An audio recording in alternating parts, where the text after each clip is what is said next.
ठीक है, सब मिलकर जोर से बोलेंगे हालेलुया, जोर से कहेंगे हालेलुया। परमेश्वर के नाम को धन्यवाद देते हैं कि फिर से क्या इस नई सुबह में प्रभु हमें अपने पवित्र चरणों में लेकर आया। और आज के ध्यान के लिए मैं चाहूँगा कि हम लोग अपने अपने वचन में से, बाइबल में से एक पुस्तक है यशायाह भविष्यवक्ता की पुस्तक, इसको हम लोग खोलेंगे और इसका हम 40 अध्याय को निकालेंगे। ठीक है,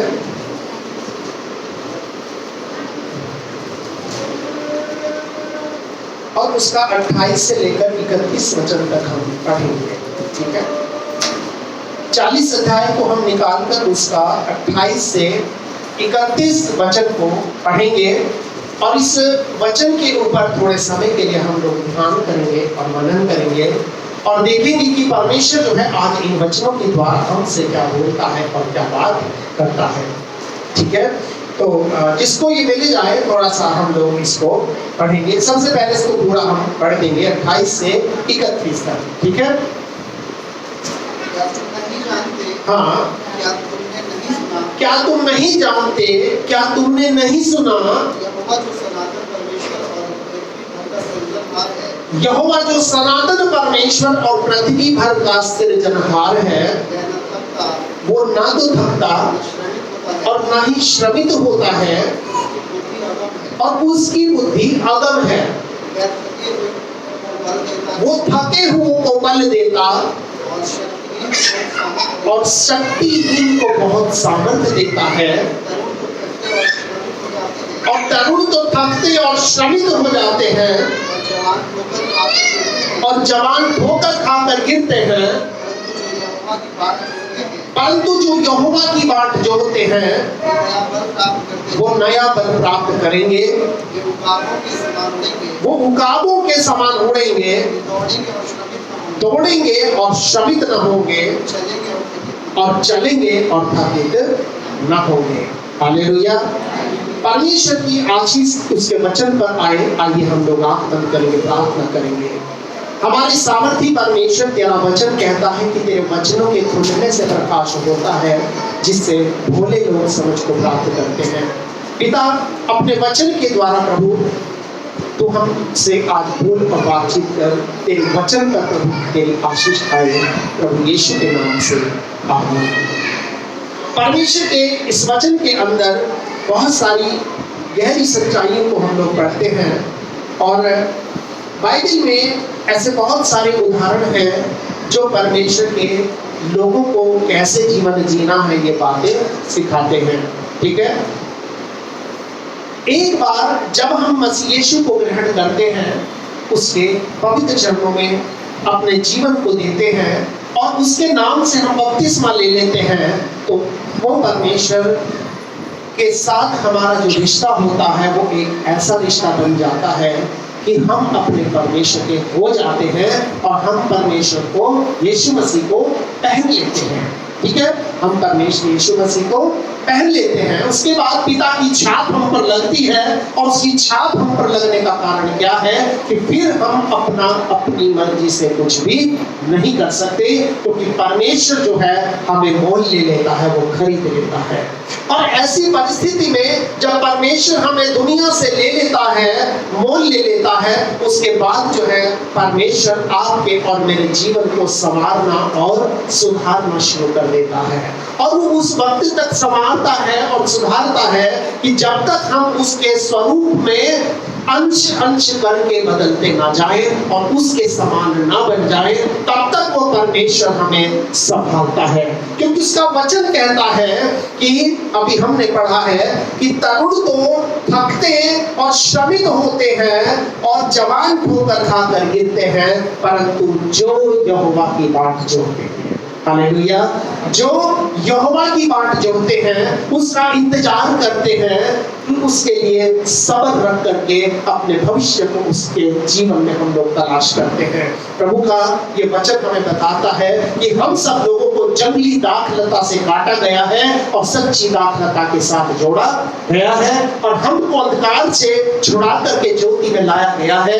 हमको जो है परमेश्वर ने संसार से निकाला है और अपने स्वर्ग के राज्य में जोड़ा है। और इसीलिए आज आपको और मुझको, जिसको परमेश्वर ने चुना है, तो हम अपनी मर्जी अपने जीवन में कर नहीं सकते।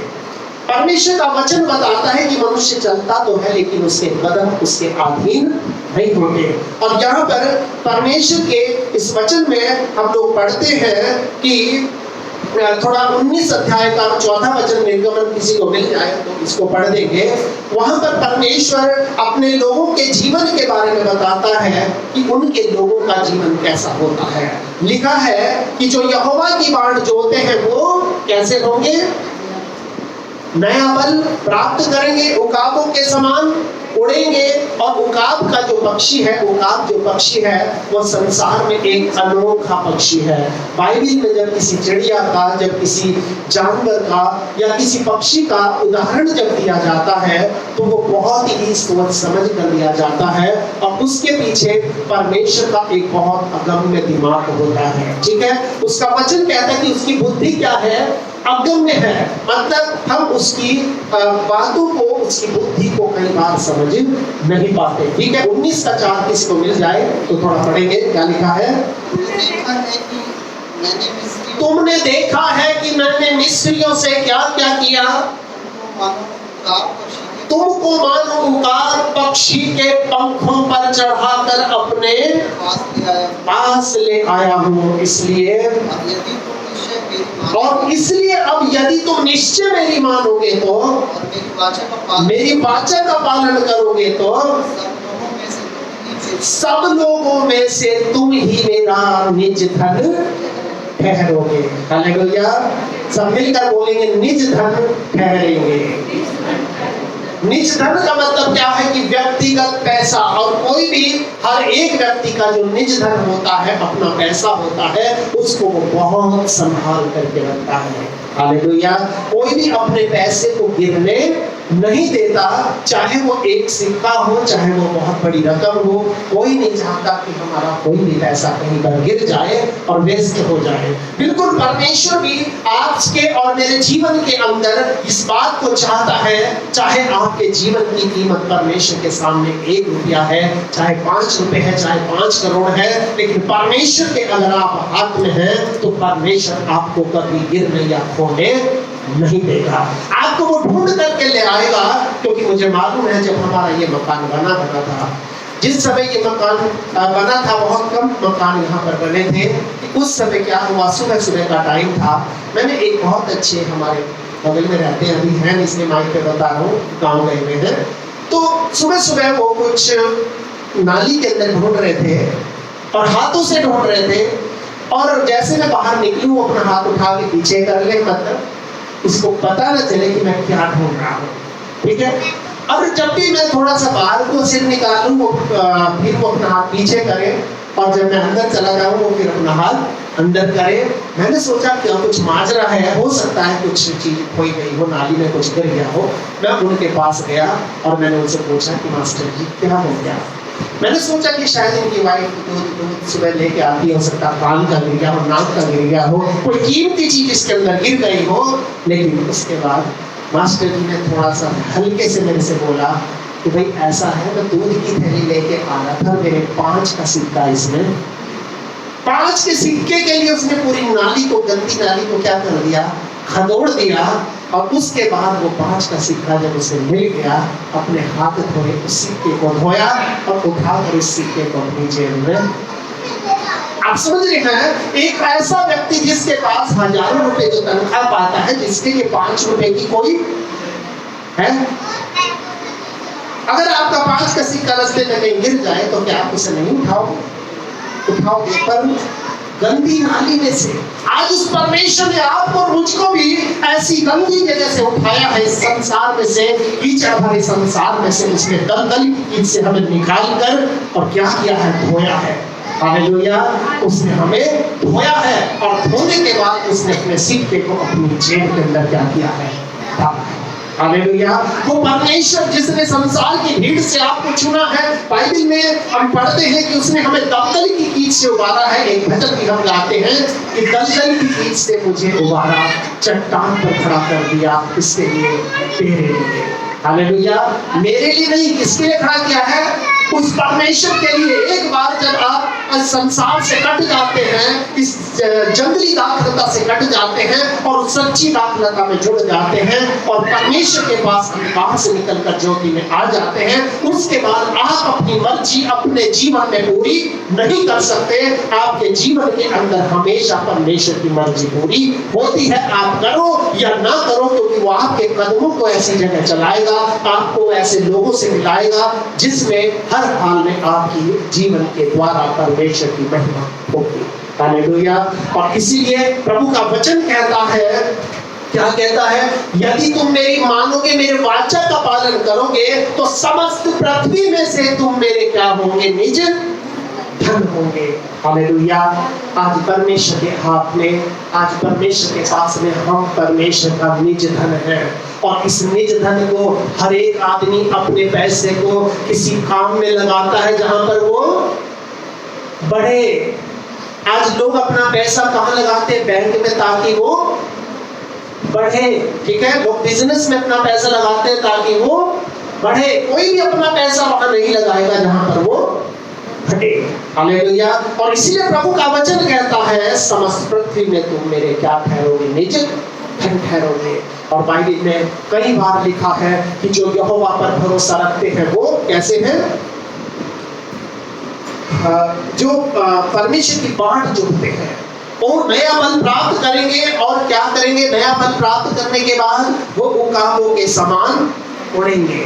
हालेलुया।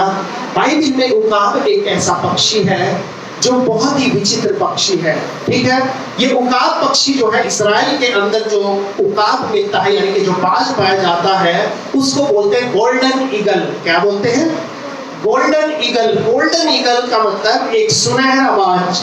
सुनहरा बाज जो होता है, उसकी गर्दन पर जो है एक सुनहरे कलर का एक जैसे पट्टा टाइप या गर्दन पर सुनहरे सुनहरे बाल होते हैं। उसके पंखों में सुनहरा सुनहरा जो है वो होता है। और वो 3 फीट का पंख इधर उसका खुलता है, 3 फीट का पंख उसका इधर खुलता है, 6 फीट और 1 फीट की कम से कम उसकी चेस्ट होती है, छाती होती है। और जब पूरे पंखों को फैलाता है तो वो उसकी जो लंबाई होती है ऐसे फैला करके 7 फीट की होती है। हालेलुया। ये 7 फीट का जो उकाब होता है, इसका जीवन बहुत ही आसान जीवन नहीं होता। एक उकाब जो होता है इस दुनिया में बहुत दुखों को उठाता है, परेशानियों को उठाता है।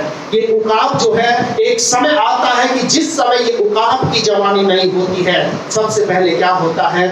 जब उकाब छोटा बच्चा होता है। कैसा होता है? छोटा बच्चा। उकाब एक ऐसा पक्षी है जिसमें माँ और पिता दोनों मिलकर बच्चों को पालते हैं।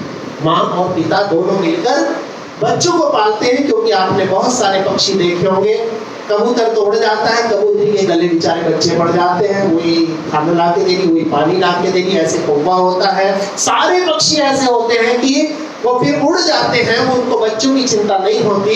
लेकिन उकाब एक ऐसा पक्षी है जो माँ और पिता दोनों मिल करके क्या करते हैं? बच्चों को पालते हैं। और जब वो बच्चों को पालते हैं, उनके छोटे छोटे पंख निकलने शुरू हो जाते हैं। बड़ी ऊंचाई पर, चट्टान पर ये अपना घोंसला बनाते हैं। कहां पर? चट्टान पर, बहुत ऊंचाई पर ये अपने घोंसले को बनाते हैं। और अपने बच्चों को जब ये उड़ना सिखाते हैं, वो घोंसले को क्या करता है? पूरी तरह हिलाता है। और उसको इतनी जबरदस्त हिलाता है, उसके बच्चे छोटे छोटे पंख से क्या होते हैं? नीचे गिर जाते हैं। जो नहीं गिरता उसको चोट से उठा करके नीचे फेंक देता है। और उसके बाद वो धीरे धीरे नीचे जाता है और एकदम अपने पंखों पर अपने बच्चों को उठा करके वो वापस घोंसले में फिर से लेकर आता है। और उसकी ये ट्रेनिंग काफी दिनों तक चलती रहती है, उस समय तक चलती रहती है जब तक उसके बच्चे उड़ना नहीं सीख जाते। हालेलुया। आज आप और मैं, वचन में लिखा है कि तुमको मानो मैं उकाब पक्षी के पंखों पर चढ़ाकर अपने पास ले आया हूं। और वो पास कहां है उसका? प्रभु हमेशा ऊंचाई पर रहता है। कहां? जब परमेश्वर ऊंचाई पर, उकाब पक्षी सब पक्षियों से ऊंचाई पर अपने घोंसले को क्या करता है, बनाता है।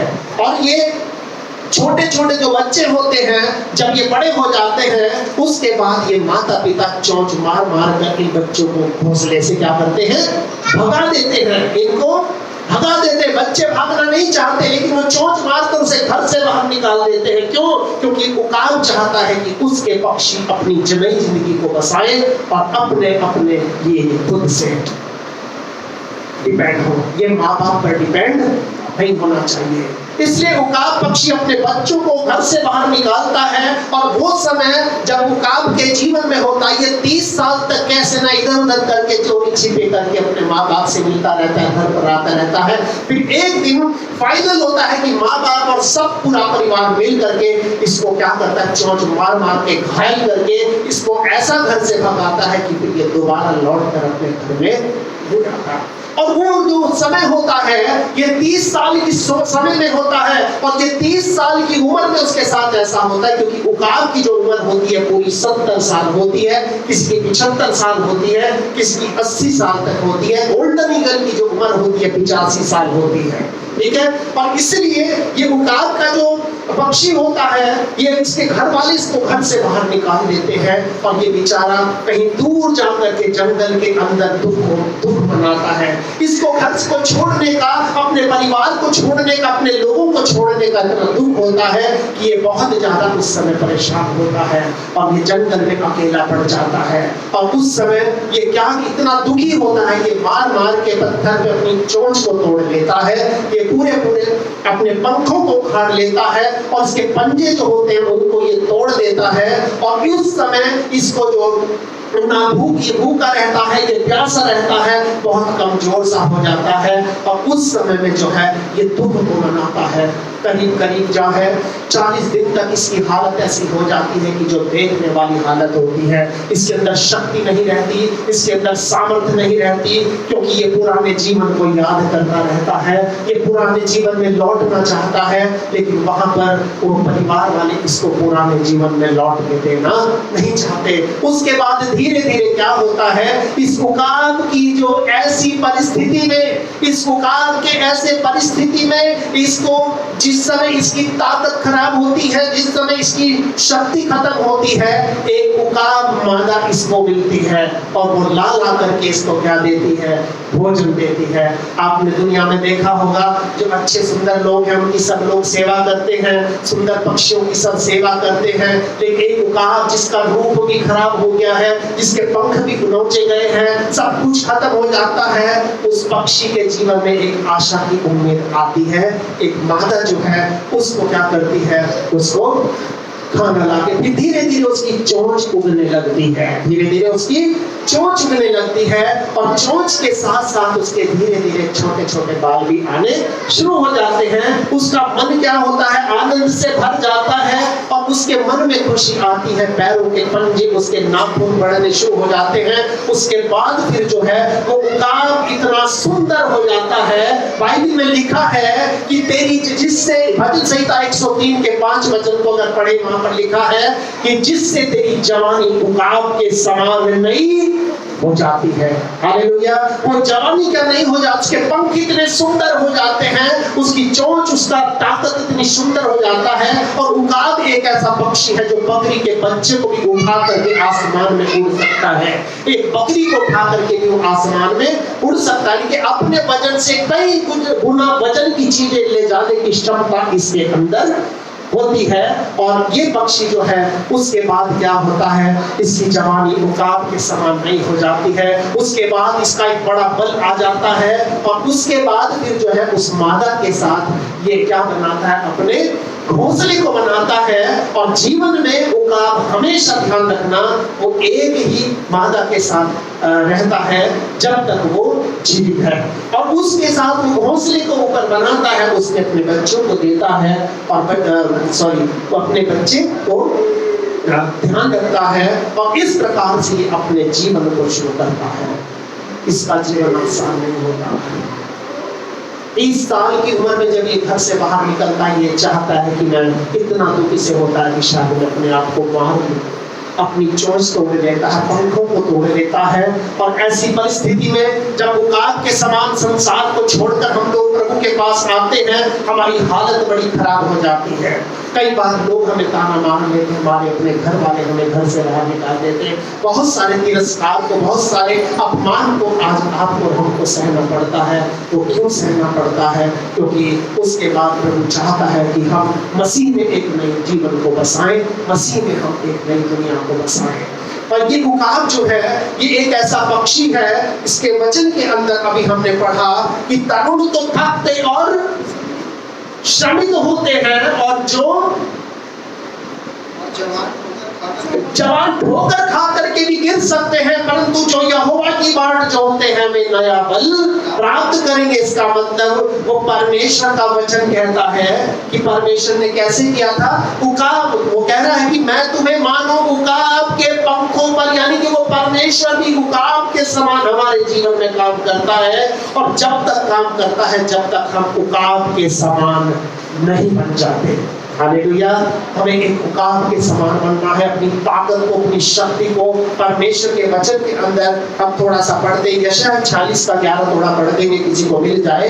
46 अध्याय का 11 वचन, ठीक है। इसमें क्या लिखा है कि हम सब जो लोग हैं, हमें भी किसके समान बनना है? उकाब के समान। क्या लिखा है इसमें? 46 का से एक उकाब पक्षी को अर्थात देश से अपनी रोटी पे पूरा करने वाले पुरुष को बुलाता हूँ। हाँ, मैं ही ने ये बात कही है, मैं उकाब पक्षी के समान एक व्यक्ति को, यानी कि वो व्यक्ति ऐसा होगा कि जैसे उकाब पक्षी होता है। वो व्यक्ति कौन है? ये व्यक्ति वो है जो परमेश्वर के साथ वाचा को बांधा हुआ है, परमेश्वर के वचनों पर चलने वाला है, और जो आज एक उकाब पक्षी के समान बन गया है। परमेश्वर आपके और मेरे जीवन को कैसा बनाना चाहता है? उकाब पक्षी के समान बनाना चाहता है। और लिखा है, परंतु जो यहोवा की बाट जोहते हैं। बाट जोहने का मतलब हमें इंतजार करना है। आज सबसे बड़ी दुख की बात है कि हम लोग इंतजार करना नहीं चाहते। सब कुछ चाहते हैं रेडीमेड, हमें क्या मिल जाए, मिल जाए, ठीक है। कपड़ा चाहते हैं हमें रेडीमेड मिल जाए, खाना हम चाहते हैं हमें कैसा मिल जाए, रेडीमेड। अब लोग तो ये चाहते हैं कि बाइबल भी हमें रेडीमेड मिल जाए, मतलब मेहनत करना ना पड़े और सब कुछ हमें अपने आप से मिल जाए।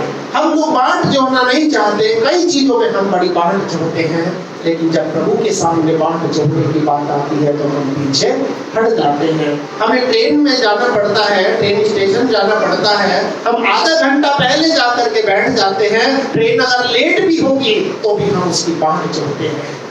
लेकिन प्रभु के भवन में आने की जहाँ तक बात होती है, हम सोचते छोड़ो, बाद में चले जाएंगे, तो सब खड़े होंगे, पैर भी थक जाएंगे, आराम से भी तो गाने चल रहे होंगे, अभी तो ये चल रहा होगा, बाद में हम जाएंगे। परंतु प्रभु का वचन कहता है, जो यहोवा की बाट जोहते हैं वे नया बल प्राप्त करते जाएंगे, वे उकाबों के समान उड़ेंगे, वे दौड़ेंगे और थकित न होंगे, दौड़ेंगे और श्रमित न होंगे, चलेंगे और थकित न होंगे। यानी कि ये क्वालिटी, ये गुण, ये किसके गुण हैं? ये परमेश्वर के गुण हैं। हालेलुया। वो कभी थकता नहीं है। जब आप परमेश्वर पर विश्वास करोगे और पूरी तरह से आप प्रभु के साथ में चलोगे, तो ध्यान रखना, आपको थकावट नहीं होगी, आपको थकावट नहीं होगी। आपके शरीर के अंदर एक नई ताकत, नया बल, नई शक्ति आपको क्या होती रहेगी, मिलती रहेगी, ठीक है। और इसलिए परमेश्वर वास्तव में आपके जीवन के अंदर उकाबों के गुण को देना चाहता है। आज बहुत सारे लोग हैं, थक जाते हैं। कितने लोग हैं जिनकी उम्र आज बहुत कम है, पर आप उनके चेहरों को देखोगे तो लगेगा शायद 4-4, 5-5 बच्चों के बाप हो। क्यों? क्योंकि उनके जीवन के अंदर कुछ ऐसा है जो परमेश्वर उनके जीवन के अंदर चलता है। इसलिए परमेश्वर आपके जीवन को जो है आशीषित करना चाहता है। लिखा, तरुण तो थकते और श्रमित हो जाते हैं, थकित हो जाते हैं, जवान होकर खाकर दिन पड़ते हैं। इसका मतलब संसार के लोगों से परमेश्वर अपने लोगों में एक बड़े फर्क को करना चाहता है। परमेश्वर के लोगों के अंदर ये फर्क होगा कि वो करेंगे पर थकेंगे नहीं, वो चलेंगे पर श्रमित नहीं होंगे, क्योंकि परमेश्वर अपनी सामर्थ को, अपनी ताकत को, अपनी उपस्थिति को अपने लोगों के अंदर देखना चाहता है, वो हमारे अंदर मसीह के रूप को देखना चाहता है, वो उकाब के समान हमारे जीवन को देखना चाहता है। और इसीलिए आज हम सब लोग जब यहाँ पर परमेश्वर के चरणों में आए हैं, हम इस बात को ध्यान रखें, क्योंकि थोड़ा सा हम लूका रचित सुसमाचार 8 अध्याय का 40 वचन को थोड़ा पढ़ देंगे, किसी को मिल जाए। क्योंकि हम लोग जो है जब परमेश्वर की बाट को जोहते हैं, जब परमेश्वर के साथ एक उकाब के समान बन जाएंगे, तो फिर जैसे हम परमेश्वर की इंतजार करते हैं, वैसे ही फिर कुछ लोग आपकी मेरी भी इंतजार करेंगे। हालेलुया, हालेलुया, थोड़ा जोर से बोलेंगे हालेलुया। जैसे हम परमेश्वर की इंतजार करते हैं, वैसे ही लोग भी आपकी और मेरी क्या करेंगे, इंतजार करेंगे। ठीक है, 8 का 40 पढ़ेंगे। लोग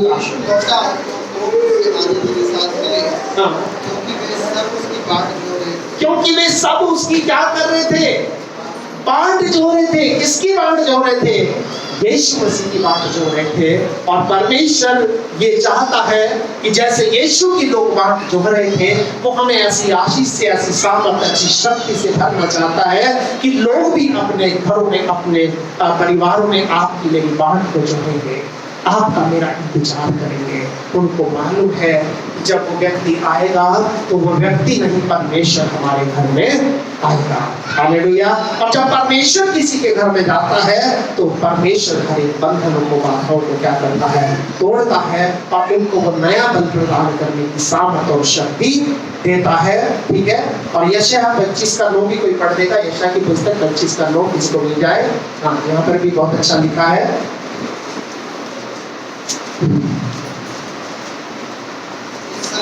कहा जाएगा, देखो हमारा परमेश्वर यही है, देखो हमारा परमेश्वर यही है। उस समय ये कहा जाएगा, हम इसी की बाट जोहते आए, और हम उसी की बाट जोहते आए हैं कि वो हमारा उद्धार करे। यानी कि परमेश्वर की बाट जो हम जोहते आए हैं, परमेश्वर हमारा क्या करेगा, उद्धार करेगा। और यीशु की भी लोग बाट जो रहे थे, और इसी तरह से आज परमेश्वर आपको मुझको उकाब पक्षी के गुणों से भरना चाहता है। उकाब पक्षी का जीवन यीशु के जीवन से बहुत मिलता है, क्योंकि यीशु मसीह भी 30 साल की उम्र के बाद क्या किया, उसने पानी के बपतिस्मे को लिया। और पानी के बपतिस्मे को लेने के बाद यीशु मसीह कहाँ गया? 40 दिन तक जंगल में गया, जहाँ उसकी परीक्षा हुई, जहाँ पर उसको बहुत तरह से परखा गया, उसको टेस्ट किया गया।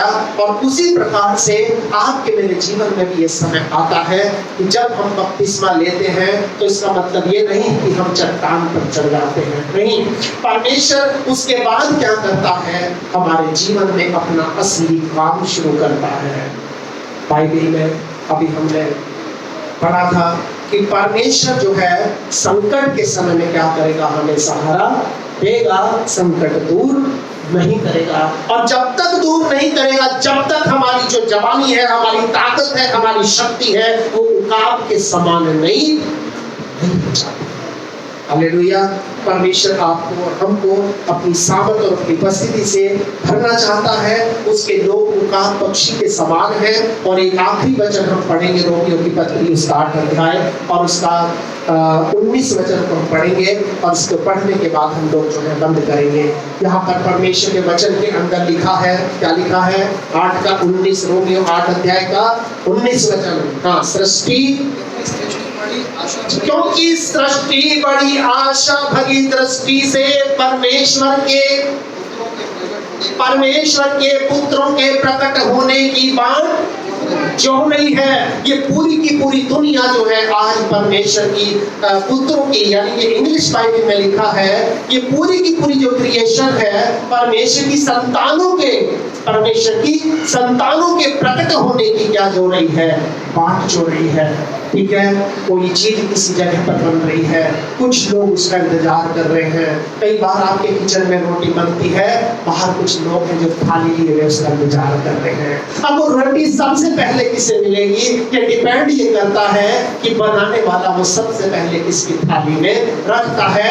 इसी प्रकार से परमेश्वर आज आपको मुझको भी एक रोटी के समान बना रहा है, क्योंकि यीशु ने कहा कि जीवन की रोटी मैं हूँ, जो मेरे पास आएगा वो कभी भूखा नहीं नहीं होगा, और जो मेरे पास आएगा वो कभी प्यासा नहीं होगा। आज वही रोटी वो यीशु के स्वरूप में परमेश्वर आपको और मुझको बनाना चाहता है, पर डिपेंड ये करता है कि वो रोटी कब बनकर तैयार होगी और किस किस की थालियों में उससे रोटियां परोसी जाएंगी। हालेलुया। इसी प्रकार से प्रभु का वचन कहता है, ये पूरी सृष्टि बड़ी आशा भरी दृष्टि से परमेश्वर के संतानों के प्रकट होने की बात को जो है। आज कितने घर की चौखटें हैं, लोग इंतजार कर रहे हैं कि वो व्यक्ति कोई होगा जो आकर हमारे दुखों को दूर करेगा। आज वो व्यक्ति कौन है जो आकर हमारे घर में शांति से भरेगा। कितने घरों की चौखट आज ढूंढ रही है, आपके कदमों की इंतजार वो कर रही है। आज कितने लोग दुखों में, पीड़ाओं में, परेशानियों में अपने जीवन को बिता रहे हैं। पौलुस कहता है कि हम धनीवान नहीं हैं, लेकिन हमारे पास वो धन है कि हम दूसरों को धनी बना सकते हैं। हम भले भूखे रहते हैं, पर हमारे पास परमेश्वर ने वो दिया है कि हम दूसरों को छका सकते हैं। हमारे पास घर भले ना हो, पर हमारे पास परमेश्वर ने वो दिया है कि हम दूसरों को घर दे सकते हैं। परमेश्वर के वचन के अंदर वो लंगड़ा भिखारी बैठा था और यीशु पतरस की तरफ ताक कर कहने लगा कि शायद उसे कुछ मिलेगा, लेकिन पतरस ने कहा कि भाई सोना चांदी मेरे पास नहीं है, पर मेरे पास जो है वो मैं तुझे दे देता हूँ कि यीशु के नाम से उठ और चल फिर। बिल्कुल इसी प्रकार से आज बहुत सारे लोग हैं जो आपकी मेरी बात को जोड़ रहे हैं, जिनके घरों की जो चौखट है वो इंतजार कर रहे हैं। लोग परेशान हैं, टूटे हुए हैं, दुखों में, पीड़ाओं में, परेशानियों में जीवन बिता रहे हैं, अपने दिल की बात किसी से कह नहीं पा रहे हैं। क्यों? क्योंकि लोग उनके ऊपर हंसेंगे। पर ध्यान रखना, परमेश्वर को आज इंतजार है किसका? आपका, मेरा। और ये इंतजार जब पूरा होगा जब आप और मैं परमेश्वर का इंतजार करेंगे। तो उसका वचन कहता है जो परमेश्वर की बाट को जोहता है वो परमेश्वर आपको मुझको ऐसी आशीष देगा, वो आपके समान बनाएगा, फिर लोग आपकी मेरे इंतजार को करेंगे। और इसलिए प्रभु के वचन में लिखा है कि सृष्टि, पूरी सृष्टि आशा भरी दृष्टि से, बड़ी उम्मीद की नजरों से आज देख रही है कि कौन वो है, कौन वो भाई है, कौन वो बहन है, कौन वो बच्चा है, कौन वो बुजुर्ग है जो मेरे घर की चौखट पर आएगा और मेरे जीवन को परमेश्वर की आशीषों से भरेगा। परमेश्वर आपके जीवन को, परिवार को बड़ी बरकतों से भरना चाहता है, अपनी आशीषों से भरना चाहता है। और हम प्रभु के पास जब आए हैं तो आइए हम लोग थोड़े समय अपनी आंखों को बंद करें और प्रभु से ये वायदा करें कि प्रभु मैं अपने जीवन में तेरी बाट को चुनूंगा, मैं तेरी इंतजार को करूंगा, क्योंकि प्रभु तेरे मुझे जिम्मेदारी दिया है, तू मुझे कुछ बनाना चाहता है। क्योंकि प्रभु जी जब संसार से हम अलग होते हैं, हम जब जंगली दाखलता से काटे जाते हैं और सच्ची दाखलता में जोड़े जाते हैं, और प्रभु अंधकार से जब हम छुड़ाए जाते हैं, ज्योति की तरफ हम लाए जाते हैं, तो पवित्र परमेश्वर तू हमारे जीवन को ऐसा जीवन बना देना चाहता है जो लोगों के जीवन में काम आ सके। पिता परमेश्वर जब हम तेरे काम को करेंगे तो तू भी हमारे काम को करेगा, हम तेरे इंतजार को करेंगे तो प्रभु तू भी हमारे पास आएगा और लोग भी हमारे इंतजार को करेंगे। क्योंकि प्रभु तू अपने पाप किसी के पास नहीं जाएगा, पर अपने लोगों को अपने पास, लोगों के पास भेजेगा। क्योंकि यीशु ने जब वो आसमान में जा रहा था अंतिम समय में, उसने अपने चेलों से कहा कि जैसे पिता ने मुझे भेजा है वैसे मैं भी तुम्हें भेजता हूँ, जैसे परमेश्वर ने मुझे भेजा है वैसे ही मैं भी तुम्हें भेजता हूँ। और इसी भेजने के पीछे एक समय है, इस मुकाम के जीवन के समान आज हो सकता है वो परमेश्वर हमें तैयार कर रहा हो सकता है आज हमारी चोंच टूट गई हो, हमारे पंख नोच गए हो, आज हमारी हालत ऐसी हो कि लोग शायद हम पे हंस रहे हो, लेकिन ऐसी परिस्थिति में परमेश्वर किसी को आपको मदद करने के लिए, सहायता करने के लिए परमेश्वर अपने हाथ से उसको खड़ा करेगा। क्योंकि प्रभु का वचन कहता है कि संकट में मैं तेरे संग रहूंगा। परमेश्वर किसी ना किसी को भेज देगा जो उस संकट में तुम्हारी मदद करेगा, सहायता करेगा, और तुम्हें वो जो है उकाब जो है अपने पंखों पर उठा लेगा, जमीन पर तुम्हें कभी गिरने नहीं देगा, उठा करके फिर से वो तुम्हें अपने घोंसले में ले जाएगा। और जब तक तुम उड़ना न सीख जाओ तब तक वो परमेश्वर आपको एक नया उकाब, जिसकी एक जान तकड़ी जवानी होती है, जिसकी सामर्थ बड़ी विचित्र होती है, जिसके अंदर बड़ी शक्ति होती है, ऐसे व्यक्ति के अंदर ऐसी सामर्थ्य होने में विश्वासी में वो प्रभु आपको मुझको करना चाहता है। परमेश्वर इस वचन के द्वारा हम सबको आशीष दे। आइए हम लोग अपनी आंखों को बंद करेंगे और हम प्रार्थना करेंगे। हमारे सामर्थी परमेश्वर, हम तेरा धन्यवाद देते हैं आज तेरे इस वचन के लिए जो प्रभु तूने ये वचन आज आपके अपने लोगों के लिए दिया है। पिता परमेश्वर, मेरे जीवन को, हमारे जीवन को उकाब के समान तो बना दो प्रभु जी। हाँ पिता परमेश्वर, ये उकाब का जीवन प्रभु हो सकता है आज किसी दुखों में चल रहा हो, लेकिन पिता हमें ये विश्वास है जैसे उकाब की जवानी नई हो जाती है, उसके अंदर नई सामर्थ आ जाती है, उसका एक नया जीवन तू बसा देता है, उसको एक नई चट्टान पर तू चढ़ा देता है। उसी प्रकार से पिता तूने हमारे लिए भी एक योजना को बनाया है, तूने हमारे लिए भी एक स्थान को तैयार किया है ताकि उस स्थान के अंदर प्रभु हम लोग बढ़ सके। और एक बार प्रभु जी, इस कष्टों के बाद प्रभु जब सवेरा आएगा, क्योंकि हर एक रात के बाद एक सवेरा आना निश्चित है। कई बार हो सकता है रात बड़ी हो जाए, कई बार हो सकता है दिन बड़ा हो जाए, लेकिन ये तय है कि जब रात आई है तो दिन भी आएगा। इसलिए आइए हम हमें परमेश्वर हमारे जीवनों में आप एक गहरा कार्य करें, हम पूरी तरह से तुझे समर्पित हो सके। तेरी बरकतों को, तेरी आशीषों को ना सिर्फ हम अपने अंदर लेके, लेकिन दूसरों तक भी इस आशीष को पहुंचा सके। हम तेरा वो निज धन है जिसको परमेश्वर तू दलदल की नींव से निकाल कर लाया है, तूने धोया है, उसे साफ करा है और उसके बाद तूने अपने पास इसे रख लिया है। आप पिता, हम भी उस खराब सिक्के के समान थे जो प्रभु जी इस दुनिया में कहीं खोए हुए थे, जिसको ढूंढ करके तू लाया है और पिता अपने खत्ते में तूने हम सबों को रखा है। पिता, हम सब बातों के लिए तेरा धन्यवाद देते हैं। प्रार्थना करता हूँ हर एक भाई बहन बच्चे बुजुर्ग के लिए जो आज यहाँ पर तेरे चरणों में मौजूद है, इनके जीवन परिवार को तेरे हाथ में मैं दे देता हूँ। और जिसमें भी प्रभु कोई परेशानी है, जहाँ पर कोई दुख है, रोग है, पीड़ा है, बीमारी है, प्रभु अपने छीने हुए हाथ से तू उसको छू और प्रभु जी पूरी तरह से आप उसको चंगाई दे। पिता, तूने कहा है तो चाहे मैं संकट के बीच में रहूं तो भी तू मुझे जिलाएगा, तू मुझे प्रभु जी जिंदा रखेगा, हर एक परिस्थिति में तू मुझे संभाल करके रखेगा, क्योंकि तेरा हाथ मेरे लिए बहुत बड़ा है, तेरी करुणा मेरे लिए बहुत है, तेरा अनुग्रह मेरे लिए बहुत है। पिता, हाँ पिता, हम सब कुछ आपके हाथ में सौंपते हैं, धन्यवाद देते हैं जबकि भाई बहन लोग वापस अपने घरों को जाते हैं, तेरी उपस्थिति चलकर इनके साथ इनके घरों में जाए और जब इनके कदम इनके घरों में बढ़ते हैं प्रभु, वहां पर तेरी उपस्थिति रहने लगे, तेरी सामर्थ रहने लगे, तेरी बरकतें प्रभु जी वहां पर कार्य करने लगे। हर एक जन को तू आशीष दे और अपनी बरकतों को दे और आने वाले दिनों में ऊंचाई पर उठाकर खड़ा करें और अपनी महिमा सेवा करें। हम सबको पिता आप और भी ज्यादा इस्तेमाल करें। हम सारा आदर महिमा आपको देते हैं और सब कुछ आपके हाथों में सौंप देते हैं। धन्यवाद देते हैं प्रभु, क्योंकि तूने हमारी प्रार्थना को सुना है और धन्यवाद के साथ ये प्रार्थना अपने उद्धारकर्ता मुक्तिदाता प्रभु यीशु के पवित्र नाम से मांगते ही से दया से सुना ग्रहण करें। और हम सब जो लोग प्रभु के हैं मिल करके कहेंगे आमीन।